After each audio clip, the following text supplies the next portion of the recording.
Boa noite. A história dos velhos povos é feita de guerras convencionalmente julgadas justas ou injustas, consoante o ar dos tempos, as etapas do chamado processo histórico e, sobretudo, consoante a cor dos vencedores e a dos vencidos. Nesta matéria, a diferença entre o resto do mundo e Portugal, que foi, aliás, a primeira potência na história da humanidade a conduzir a guerra em 4 continentes e 3 oceanos, a diferença é que os portugueses que fizeram a guerra colonial acarretam consigo o estigma da infâmia. E acarretam-no, aliás, bem mais do que as tropas de Hitler, em relação às quais o mundo separa a postura do exército regular das atrocidades cometidas pela Gestapo e pelas SS. Ora, o soldado português, durante a guerra colonial, e isto independentemente de considerantes políticos ou ideológicos sobre esta guerra, que não está aqui em análise, o soldado português só fez aquilo que lhe cumpria fazer. E uma das vezes em que melhor cumpriu foi quando invadiu e ocupou a capital da Guiné-Conakry a 22 de novembro de 1970.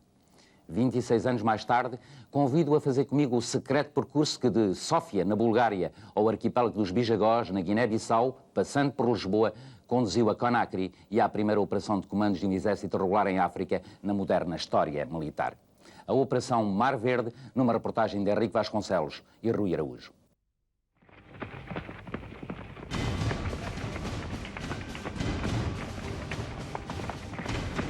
Há 7 meses que os treinos não param. São os preparativos de uma grande operação militar, mas apenas 3 homens conhecem todos os segredos. Marcelo Caetano, presidente do Conselho de Ministros. António de Spínola, governador e comandante-chefe das Forças Armadas da Guiné. Alpuim Calvão, comandante do Centro de Operações Especiais. Pela primeira vez, tropas portuguesas vão cruzar a fronteira e invadir um país africano independente. Um ato de guerra ou uma aventura em África? 26 anos depois, as opiniões continuam divididas.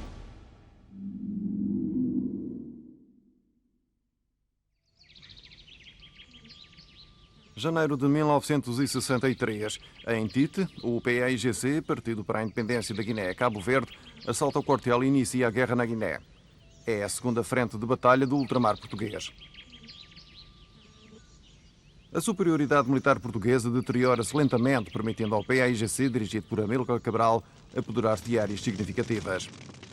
5 anos mais tarde, a situação é dramática para Portugal. Oliveira Salazar manda chamar o seu oficial-general mais carismático e encarrega-o de resolver o problema da Guiné. Quando chega a Bissau, o brigadeiro António de Spínola reorganizou e levantou o moral das tropas, rodeando-se de uma equipa de oficiais que o seguia fielmente. Spínola desenvolveu a sua atividade de acordo com a ação psicológica, ou seja, a adesão das populações a Portugal. Mas o brigadeiro tinha também outros métodos menos consensuais, mais à tropa, para resolver os problemas da guerra. São os golpes de mão, idealizados pelo seu Centro de Operações Especiais. Um desses golpes entraria na história como o mais secreto e o que mais problemas políticos levantou à diplomacia da ditadura. Foi em 1970, na República da Guiné-Conakry, nome de código, Operação Mar Verde. O primeiro passo foi dado um ano antes, no dia 3 de junho de 1969. Um documento secreto do comandante-chefe das Forças Armadas da Guiné prevê pela primeira vez a realização de ações especiais fora das fronteiras. A República da Guiné e a República do Senegal são os locais de possível atuação. À cabeça das preocupações, as novas lanchas de ataque fornecidas pela União Soviética ao PAIGC. No meu espírito, como chefe do Centro de Operações Especiais, depois levantou-se uma série de possibilidades de ação que anteriormente não tinha. E mantive sempre como objetivo principal os meios navais que estavam atribuídos ao PAIGC e à República da Guiné, que pela sua qualidade poderiam nos criar graves problemas no Sul, e havia a questão dos prisioneiros, essencialmente a do primeiro prisioneiro, que foi já na altura o mítico António Lobato. Fui atingido, mas sem grande gravidade. Logicamente, encaminhei-me para a base, avisando o ASA que íamos retirar do objetivo. Por uma questão de precaução, disse-lhe para se aproximar por baixo do meu avião para ver se havia danificações no trem, uma vez que dentro de 20 minutos iríamos aterrar. O ASA era um rapaz novo, Casales, tinha acabado o curso há cerca de 3 meses ou 4, e foi logo mandado para a Guiné. Colidiu comigo, os aviões encavalitaram-se, não é? Ele entrou a pico de colisão dentro, morreu na altura. eu consegui pôr aquilo que nós dizemos o estojo numa bolenha e saí ileso, portanto, da aterragem de emergência. A seguir a população apanhou-me, deu umas catanadas, como se vê, na cabeça e nas costas. E apareceram dois guerrilheiros. Foram a minha sorte, senão a população ter-me linchado. Os soldados portugueses feitos prisioneiros são levados para a República da Guiné, onde o PAIGC é protegido pelo presidente Sékou Touré. A República da Guiné é, aliás, o principal santuário do PAIGC e a base a partir da qual atuam os voluntários cubanos enviados por Fidel Castro e Che Guevara. O mesmo não acontece a norte com o Senegal. O presidente Léopold Senghor apoia algumas ações do PAIGC, mas de um modo discreto. Alpuin Calvão propõe então a Spínola uma ação militar em Conakry. A ideia é bem aceita pelo comandante-chefe das Forças Armadas da Guiné, que o autoriza a começar de imediato os preparativos. Alpuin Calvão passa a ser conhecido pelo código secreto de TG2 e parte em missão de reconhecimento. Fiz um reconhecimento a Conakry em setembro de 1969, com um navio de guerra nosso, que nós modificámos ligeiramente a pintura e onde içámos uma bandeira do PAIGC.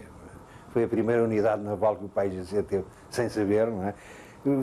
Fizemos uma navegação de aproximação, entramos pelo sul, deixámos por bombordo as ilhas de Lós, entramos pelo sul, estivemos dentro do porto, com o radar comparámos as cartas que tínhamos disponíveis com os novos jetis e pontões que tivessem feito e saímos e não fomos detectados. Isso foi feito numa noite, sei lá, entre a meia-noite e as 4 da manhã e saímos sem ser detectados. Quando chega à missão, Alpuin Calvão é informado de novos objetivos da missão. Pela primeira vez, fala-se em golpe de Estado. Tive conhecimento, na altura, foi-me dado conhecimento que havia um grupo de exilados guineenses que constituíam a Frente Nacional de Libertação da Guiné, que já estavam em contato com o governo português há bastante tempo e que pediam um apoio para os apoiar, um apoio para fazerem um golpe de Estado ou uma ação militar contra o Sékou Touré. Pensou-se que podia-se fazer ações de guerrilha a partir do nosso território, mas as ações de guerrilha são sempre muito demoradas, podiam criar problemas, porque iam criar bases nos nossos territórios, seriam ações demoradas, duravam muito tempo. Pensou-se utilizá-los, pronto, eles pensaram que para eles seria mais fácil tentar fazer um golpe de Estado. E nós, conjugando as duas coisas, íamos fazer a nossa operação, íamos fazer uma operação de uma tentativa de golpe de Estado, utilizando para isso os homens que nos vieram ter connosco, do Frente Nacional de Libertação da Guiné, e à qual demos treino e armamento. Os homens aqui presentes são todos eles membros da Frente Nacional de Libertação da República da Guiné. Bateram-se contra as milícias do ditador marxista Sékou Touré. Terminada a luta, o Baté... Para além dos operacionais, um governo provisório marca lugar a bordo dos navios portugueses. O porta-voz é Tidiane Diallo.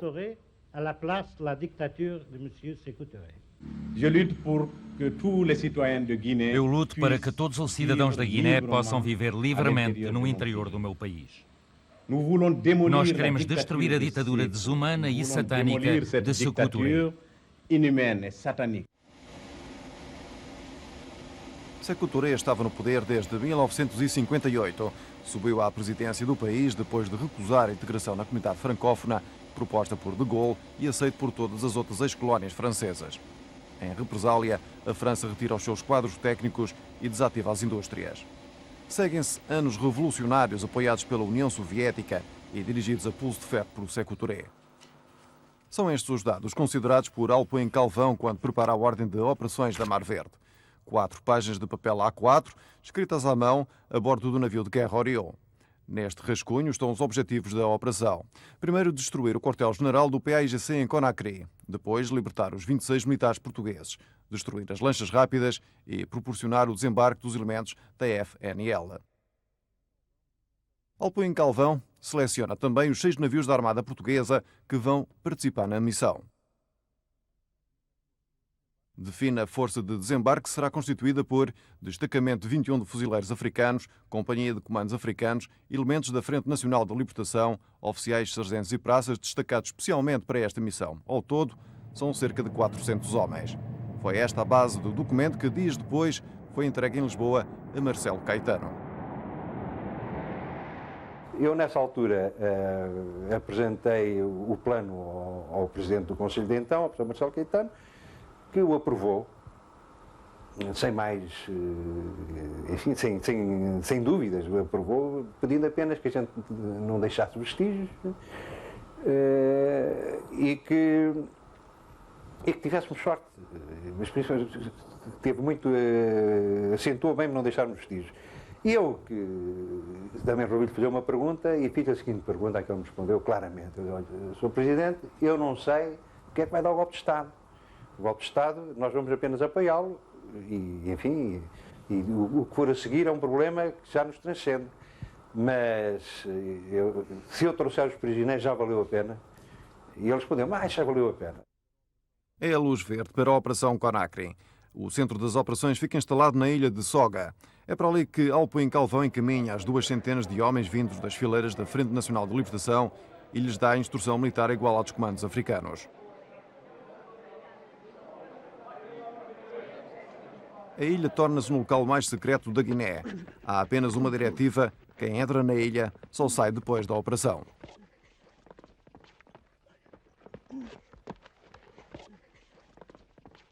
Eu vinha à Europa, contactava na Europa com membros do FNLG e combinavam-se datas e pontos de encontro para recolher os homens, ou em território do Senegal, ou até em território da Serra Leoa. Eu fui uma vez à Serra Leoa a embarcar oposicionistas. Não é?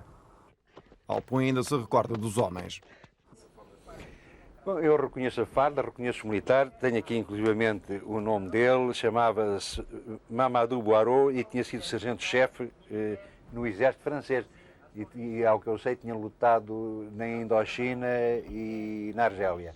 Esta é exatamente a farda que a gente mandou fazer nas oficinas gerais de fardamento e, como se pode ver, não tem semelhança nenhuma com as fardas nem do exército da República Guiné, nem com o nosso exército. Porque a ideia era exatamente encontrar-se alguma coisa que fosse diferente para nos poder identificar em terra. Alpuim Calvão precisa de armas que não sejam idênticas às do exército português e, de preferência, as mesmas usadas pelo PAIGC e pelas tropas da República da Guiné, ou seja, armamento soviético. As armas soviéticas tinham uma vantagem logística. Uma vez em terra, as tropas invasoras podiam utilizar as munições do inimigo, cujos paióis em Conakry tinham sido previamente localizados. A compra das armas foi entregue à firma norte-importadora de Joaquim Zoio, uma empresa ligada às indústrias de defesa. Todas as negociações decorreram nos escritórios em Lisboa e a pedido da Direção-Geral de Segurança, DGS.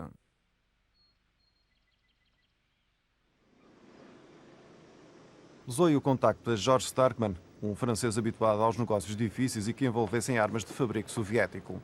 Como muitas outras vezes, George Starkman foi comprá-las a Sófia, na Bulgária, mais precisamente à empresa Kintex, especializada no comércio de armamento soviético. A Kintex diz a Starkman que tem o armamento disponível para entrega imediata. O George Starkman conhecia-o desde miúdo. Era um indivíduo que já tinha trabalhado em várias operações com o meu pai, não sei em quais, mas sei que tinha feito várias operações. Não posso prever quais eram, quais foram, mas sei que tiveram várias operações juntos, que eram amigos. Era um homem que vinha a Portugal com uma certa regularidade. O armamento adquirido está aqui nesta carta da norte importadora dirigida à DGS. Foi paga com um cheque passado pelo Major Carlos Azeredo à ordem do então homem-forte da PIDE, Barbieri Cardoso. 250 armas automáticas AK-47, 12 RPG-7, 2 morteiros de 82 mm, custo total 2.450 contos.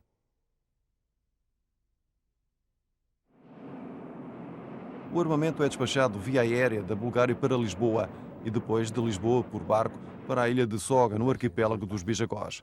Alpuim Calvão tem agora tudo o que precisa para entrar em Conakry. Falta apenas a carta verde que lhe daria plenos poderes para comandar a operação. Ela chega no dia 18 de novembro de 1970. Neste documento, o Spínola faz saber que as ordens de Alpuin Calvão sobre a operação a Conakry são para cumprir.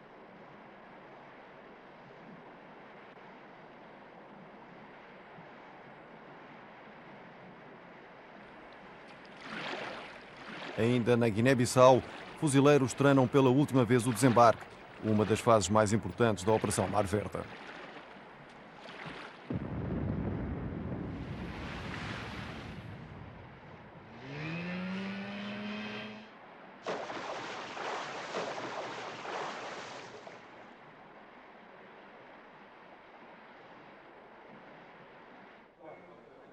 Em terra firme, Alpuin Calvão faz saber que o desembarque é para os próximos dias. Os serviços secretos não conseguiram melhor do que este mapa, e é aqui que Calvão assinala a lápis os 56 possíveis objetivos, mas só 26 são considerados para a missão. O porto onde estão as lanchas rápidas, o edifício da Rádio Nacional, o aeroporto com o hangar onde é suposto estarem os MiGs de Sékou Touré, o bairro do PAIGC e a prisão onde estão os soldados portugueses. A última ordem dada aos homens diz respeito a Sékou Touré e a Amílcar Cabral. Eu perguntei diretamente ao comandante-chefe se tiver Amílcar Cabral, o que é que se faz? E a ordem que me foi dada, inequivocamente, foi aprisionar Amílcar Cabral. E era com essas distinções que a gente ia aprisionar Amílcar Cabral. Em relação ao Sékou Touré, a situação era a mesma. Bom, a minha instrução clara foi aprisionar Sékou Touré, se não for possível aprisionar, eliminar Sékou Touré. A noite de 22 de novembro de 1970 é de lua nova e maré alta. As condições ideais para uma operação de comandos.